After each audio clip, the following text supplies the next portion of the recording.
The Silent War continues in this week's episode of Mobile Suit Gundam, Iron-Blooded Orphans. The battle between Arbrow and the SAU continues to be a massive clusterfuck as both Gallarhorn and Tekkadan respectively join either sides, where they're forced to go to war with each other while trying to prevent a massive conflict between these two economic blocks. Political intrigue aside, I have to say it was incredibly satisfying after last week's episode to finally get some mobile suit action. And we're gonna get a lot of hardcore robot battling in this episode right here, even some brand new mobile suits that we have never seen. But the main story this week is that the Arbrow and SAU economic blocks are going to war with one another, and this was all instigated because this Arbrow Ahab reactor ended up taking out this reconnaissance plane, so now everybody's just fighting with one another. You have Arbrow and Tekkadan, and then you have the SAU and the Gallarhorn group, the one that's actually led by McGillis Farid, which is very strange considering that McGillis just sort of set up an alliance with the Mars branch of Tekkadan, and now they're already being forced to fight against each other. It's pretty strange stuff, although for the most part, Gallarhorn is staying on the sidelines. That is until the end of the episode when McGillis is going to shake things up. But the main thing to take away from this episode is that Galen Massa is essentially setting up the Tekkadan Earthbranch soldiers to be killed, and he's doing it by completely exhausting them while at the same time trying to build them up. He's basically an ultimate manipulator in a sense that he basically says this battle is completely won, but every single time they get into a conflict, they seem like they're going to win, they always end up retreating. He's basically slowly chipping away at their morale. He's doing all of this while also sort of acting as their savior at the same time, saving them at the last minute, trying to look like the hero in his mobile suit, which I believe is called the Guy Rail. And I love his mobile suit because of the weapons that it has. We've already seen a lot of swords, axes, and beam sabers from the other classic Mobile Suit Gundam anime series, but I love that he essentially just has like a giant pickaxe, which he uses to stop his enemies so that he can blast them into the head multiple times.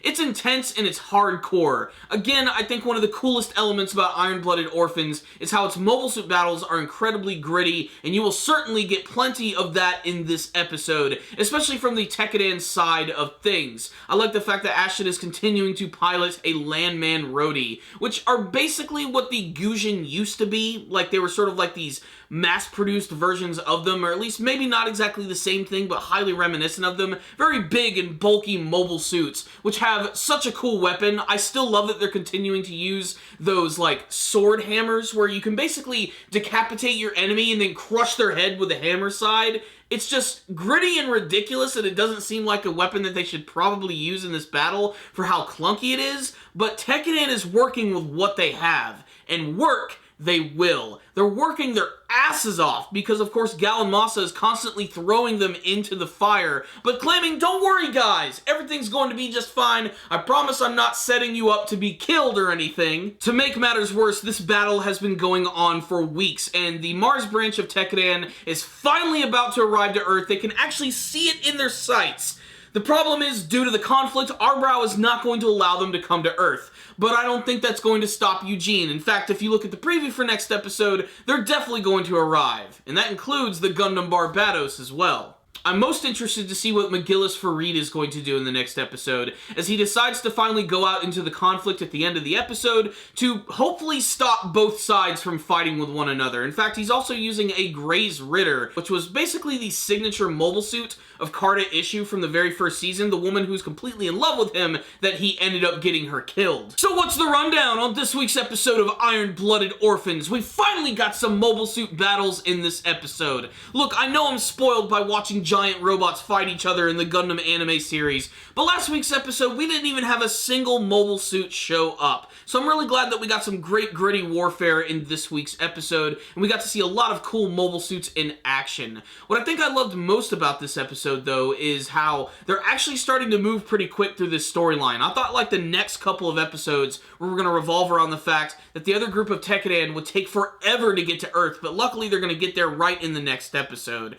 And they do that thing again where they show that this battle's been going on for weeks and we don't get to see all of it, and in some senses that's kind of disappointing, but I'm glad that they're moving this story along, and they're also just showing, like, how hard Tekkadan has been working, battling these guys for weeks, thinning out their numbers little by little, and obviously this all has to do with the big plan that's going on with Galen Massa as well as Radice, and of course their connection with Rustal, who's still hanging out in space, twirling his mustache. And then you got freaking Mechagali, who has a small cameo in this episode as he continues to work on his Gundam, which hopefully will make an appearance at some point in the future. I love the design of its frame. I like that it has these thrusters on its knees, so it's probably going to be a really fast mobile suit. Not to mention, we might even see some surprises from some new Gundams in the next couple episodes. Maybe the one that they dug up on Mars could finally make its formal appearance in the next episode. A lot of characters are going to be involved in the next one as well. So of course, we're going to have Akihiro, we're going to have Mikazuki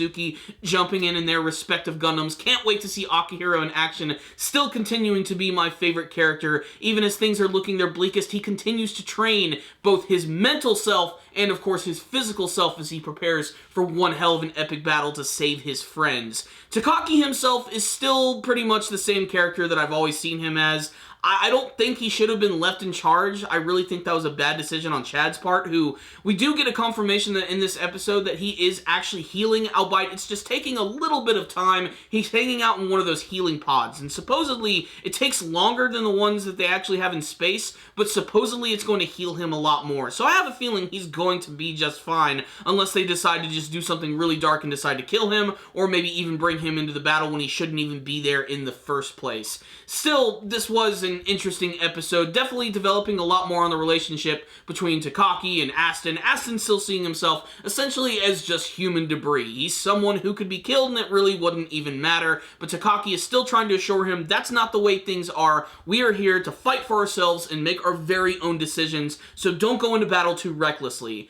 Essentially, to me, this sounds like a death flag. I mean, honestly, I'm expecting Takaki or Aston to at least die in the next episode or something really bad to happen to them. That's just sort of the vibe that I'm getting from this episode right here. I will say it's really fucked up that Galen Massa is actually manipulating these children and essentially treating them like wild animals. That's actually the term that he uses. They're basically like dogs to him, and that truly makes him an underhanded villain. The fact that he's sort of like boosting the morale while at the same time he's doing this all in an effort to basically wipe them out. It's messed up, and of course his confrontation next week with McGillis is probably going to come to a head. I don't think he's as good as a mobile suit pilot as some of the other characters that we've seen, but he's certainly capable, especially in the stuff that he pulls off in this episode right here. So this was just a hardcore warfaring episode of Iron-Blooded Orphans, which if you're looking for some cool action from the series, this is exactly what the Doctor has ordered. It had some pretty good animation attached to it. The mobile suit design still managed to be distinctive, incredibly gritty, and hard-hitting.